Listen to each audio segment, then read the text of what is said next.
All right, that's fine. It's coming up right now. All right, Okay. decoding the Ghanaian consumer. All right. Yes. First of all, I like the background picture, very visual and captivating. But I will I will allow you to go on, Myra, if you don't mind. Over to you. Okay, wonderful. Can everyone hear me? Yes, I can hear you, Myra. All right, wonderful. Thank you once again. So I'll try and go through this within the 20 minutes allotted. And you can, maybe hopefully you can do some questions after that.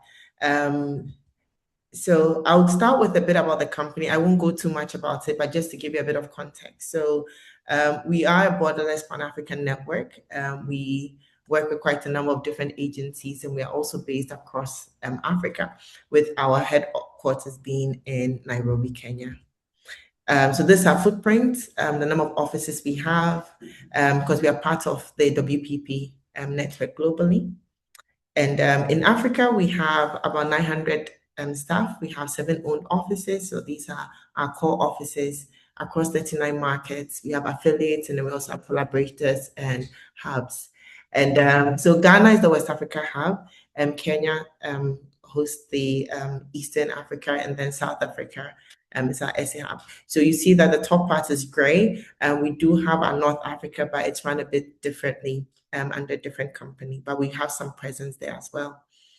The clients over time. So we've worked with quite a number of clients across FMCG, charities or NGOs, governments, technology, you name it. So we have, as a company, a wide range of expertise.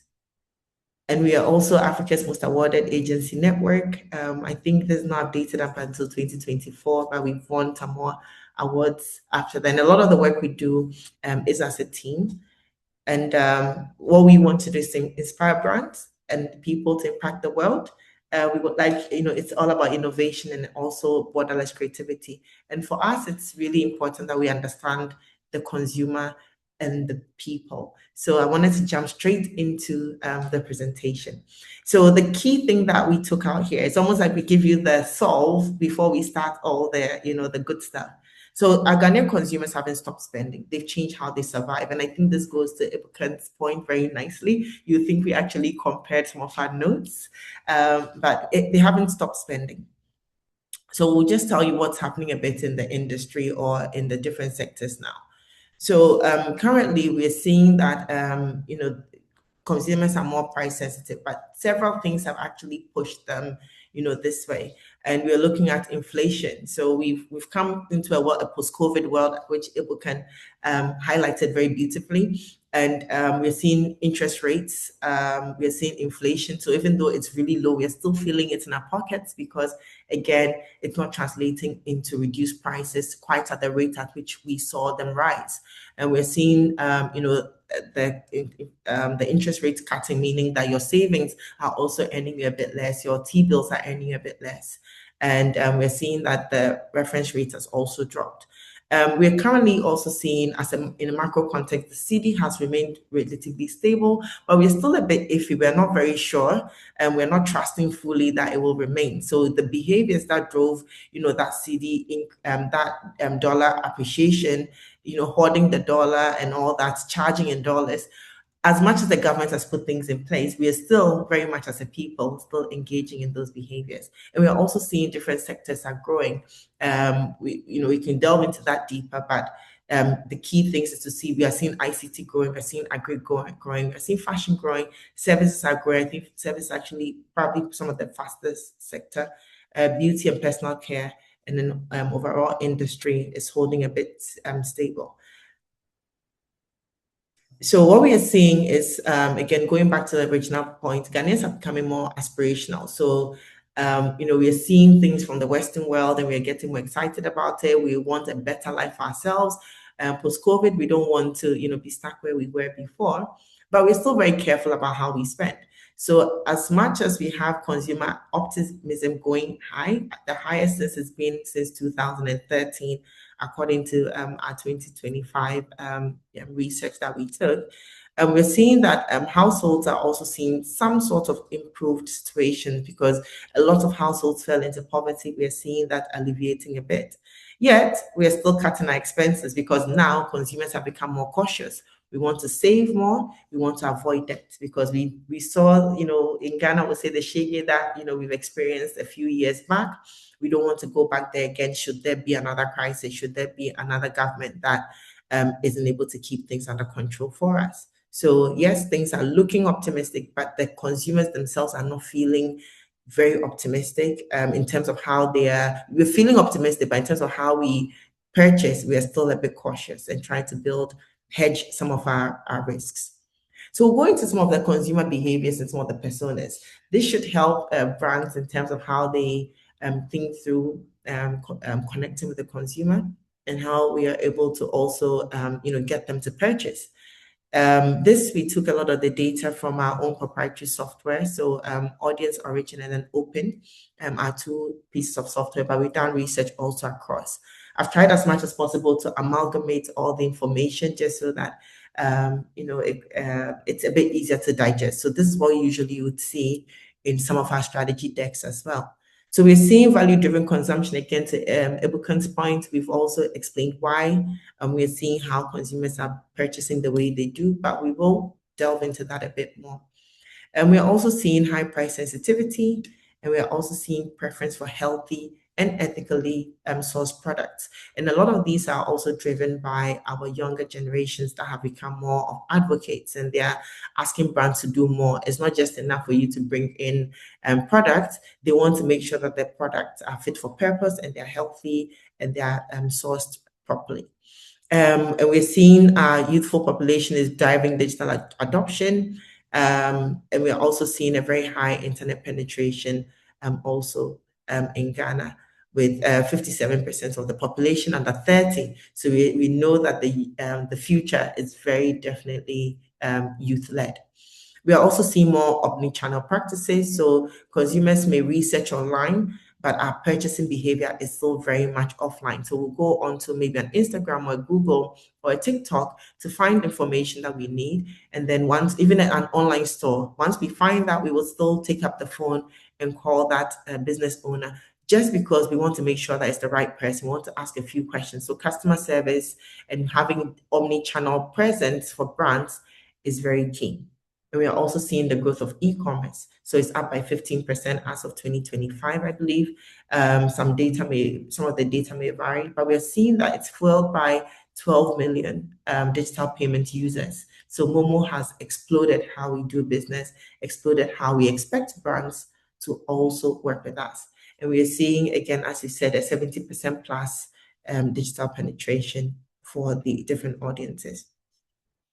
So we'll look at key audience buckets.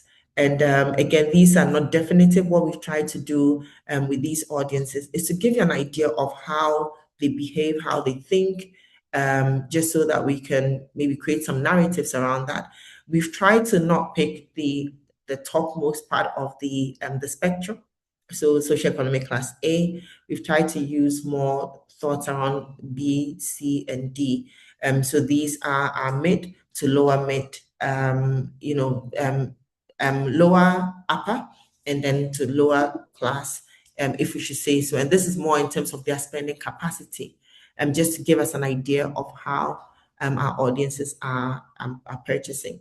Our core audiences all the way to our growth audiences. So the core audience is the mass market, how many of our consumers are expected to behave. Again, there'll be outliers.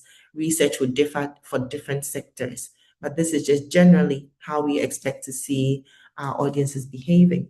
And we know that our younger generations are definitely more of the growth audiences that we've seen now.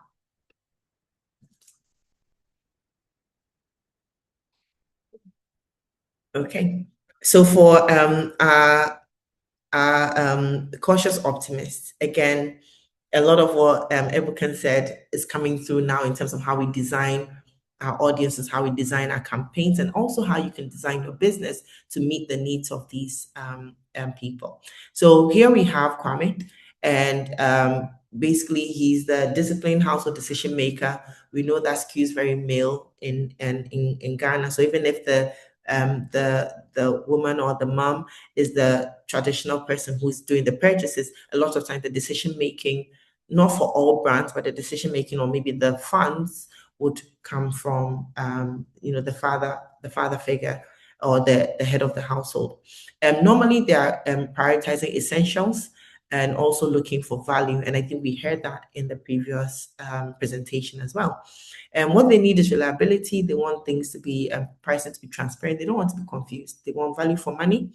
They also want flexibility in terms of the different pack sizes, the products, the SKUs that brands are offering, and also loyalty because they need to stretch their money as far as they can go. And we're seeing that a lot of the households are spending, their budgets on essentials. So really, it's about food, it's about dining, it's about like nappies. So the things that they can't do without. And we wanted to also look at the key passion points. So the passion points are the icons you see at the bottom there. So they're very passionate about family, about their health, about how healthy. So health as in their personal health, and also how healthy. So in terms of how they eat. They're connected online. They're not digital natives, but then they are connected online, and also money is a big thing on their minds. And for them, when you're looking at how to find them or how to communicate with them, the channels that you'll be looking at for media would normally be radio because they're listening as they're working or as they're commuting. WhatsApp is also very big for this audience, probably one of the highest in terms of percentages.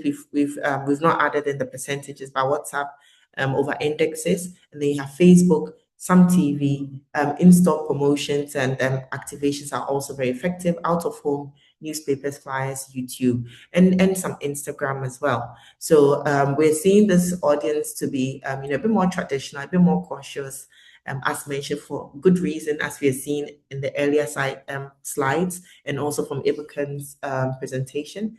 And the key thing that brands have to do to win is they must offer clarity on value, flexibility, and also reassurance. They can't afford to lose their money. So if they are investing in either a product or a service, they have to make sure that what they are getting is what they're expecting. And it has to be very clear, and they have to feel like their money is going very far. Then we go on to another mass audience that we're looking at, maybe a bit more affluent. So we're looking at Anaya. She's a brand loyalist. So for her, she's a mother, she's a homemaker. She's not necessarily looking for the cheapest option. She's calculating again. You're seeing that word value coming up again. And she's very loyal. So when she buys something, if it works for her, she will tell her friend, she will tell her sister, she will tell her cousin, she will tell everyone. She's a natural marketer for brands that work. She wants consistent quality. It has to be clear in terms of the value communication, tiered offerings, both for services and for products. And also it has to be authentic for her. And for her, if a brand breaks a promise, if the quality is poor, she's going to substitute. If she can't find something, sometimes she will switch, but sometimes she's willing to wait for the right brand because she doesn't, again, want to be disappointed. And for these audiences, we are finding that about 71% say they feel emotionally attached to trusted brands, meaning that having emotional storytelling, speaking to them in a way that connects to them, is more likely to give you the conversions you're looking for. And they also keep buying repeatedly. We are seeing 64% of them who keep buying repeatedly from brands they trust. So they are not looking to switch, as we said. But if you break your promise, you don't give them value. You're seeing shrinkflation. So you're selling something at the same price, but you've made it very, very small where they're not seeing that value. Then they will start looking for alternatives. And most likely they're going to be asking a friend or a trusted, somebody in their network for that help. So for them, passion points, again, family is coming through, again, connectivity, healthy living is a big one for them, and money. So you see that, that keeps repeating for different audiences. We only picked the main three audiences that make up a bulk of the consumers we've observed. But there are so many different personas that we could create from open and audience origin. And for the media channels, for her also, it's very much TV, radio are big. She enjoys her telenovelas. She'll come in the evening. She would watch. She might watch with friends or people in a household if it's a compound house. WhatsApp is big. So WhatsApp in terms of messaging and also statuses, it's a big one. She's always there. She's checking. She's buying from there as well.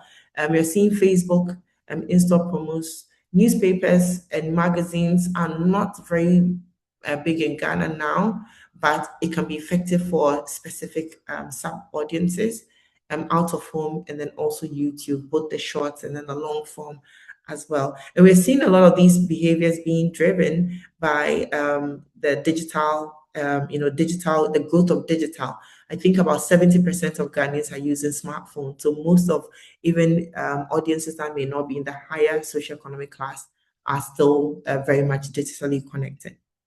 Then we have our growth audience. So Obobia, she is a Gen Z, and right now we are seeing more of the Gen Alphas also coming in. They're very ambitious digital natives. Their smartphone is both a social space, a marketplace. She would document her life on social, and she's also exploring several side hustles, which we also heard earlier. We call it the rise of the multi-hyphenate. They don't want to make money from just one source. She might braid, she might bake something, she might sell something online, and everything is being documented. And actually, even if she's not selling, she's still documenting. So this is both for the business savvy ones and the not so business savvy ones. Everyone is documenting. For them, they're researching everything online before they make a purchase. They want to know what their favorite influencer is saying.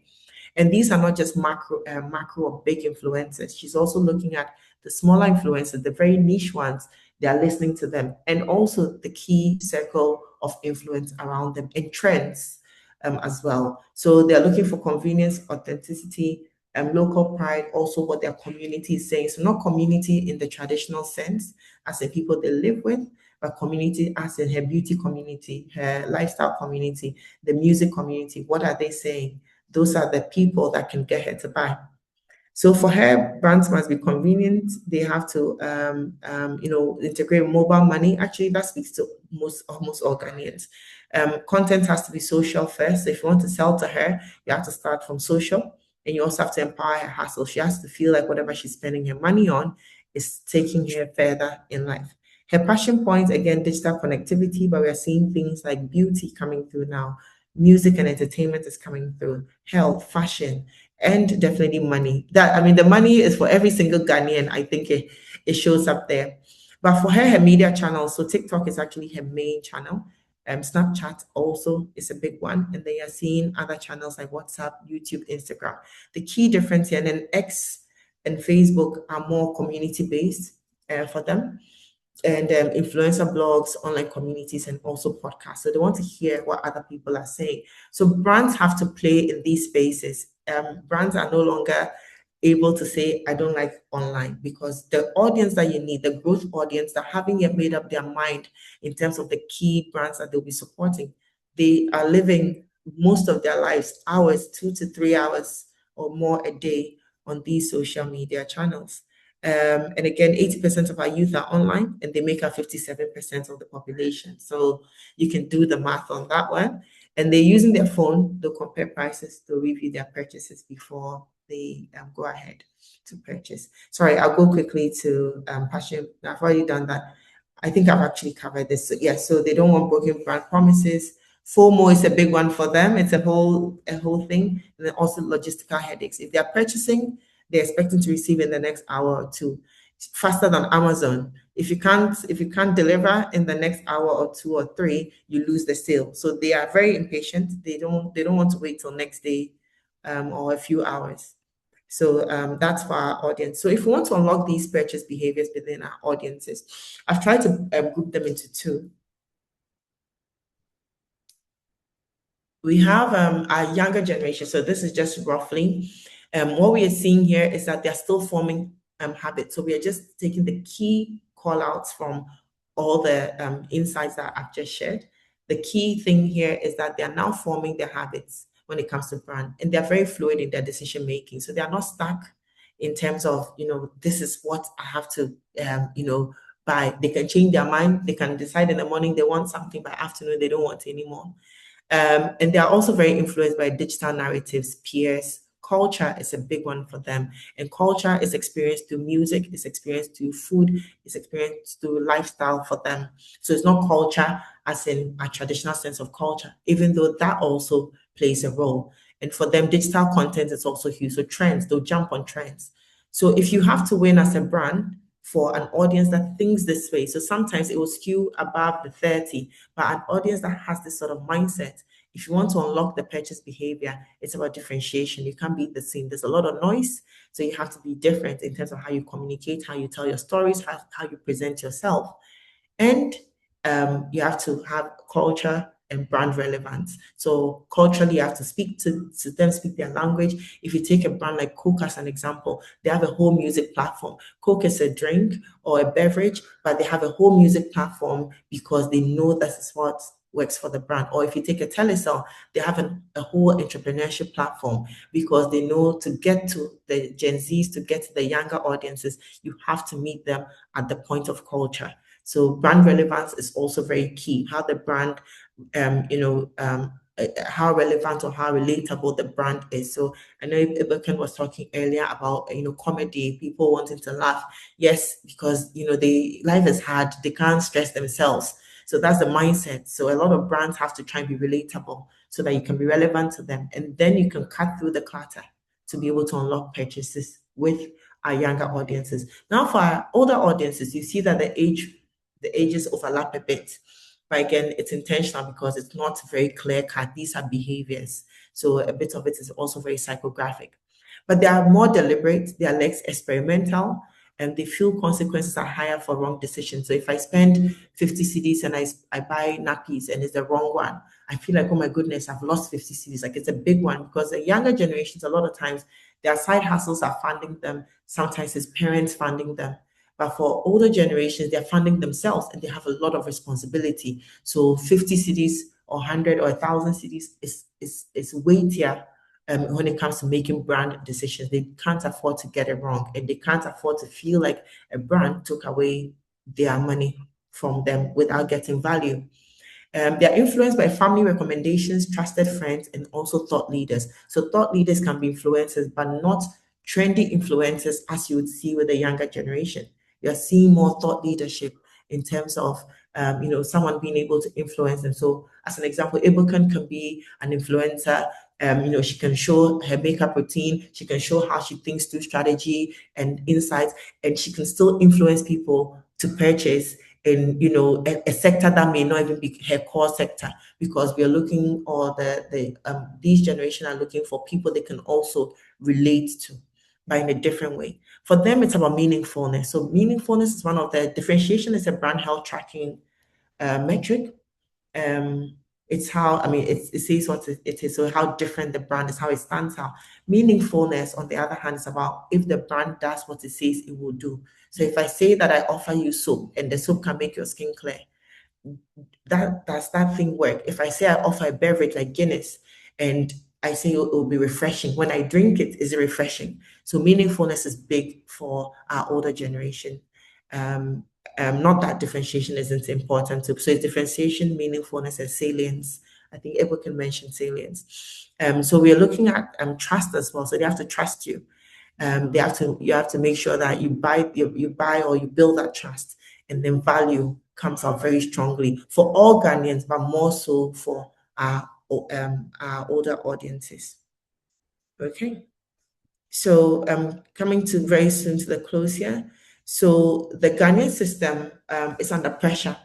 We've gone through COVID, and then we've gone through political turmoil. We've gone through currency depreciation. We've gone through currency appreciation. There's so much happening. So the brands that will win are not the biggest brands or even the loudest brands. The brands that will win are the ones that can do something very important. They are the ones, they understand how the Ghanaians are adapting. They're adapting to their new reality and the reality that is yet to come, the digital transformation, the AI transformation.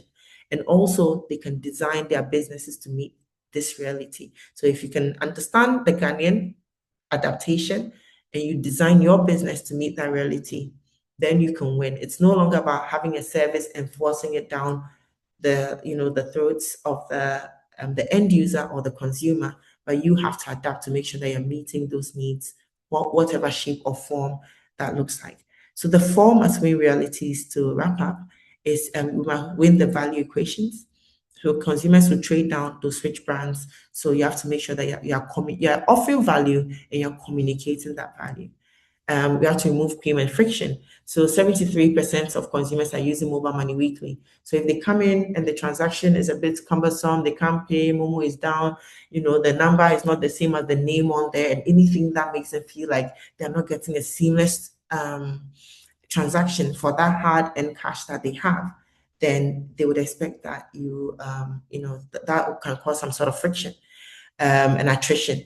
And you also win the decision before the sale. So you have to do a lot of work. You're storytelling, you're building trust before it comes to them parting with their money. And finally, you have to build emotional trust or emotional connection. Brands that are competing against human relationships is no longer just price. So for the loyalists, if I buy from you once, I'm coming back to buy again if everything went well and I'm happy. And for the younger generation, the Gen Zs or Gen Zalfers, as they call them, they have to make sure that they're connecting with you through the influencers and the things that matter to them in terms of relevance. So thank you very much. I hope that was insightful. I hope that would influence how we do our work and how we build our brands going forward. Thank you.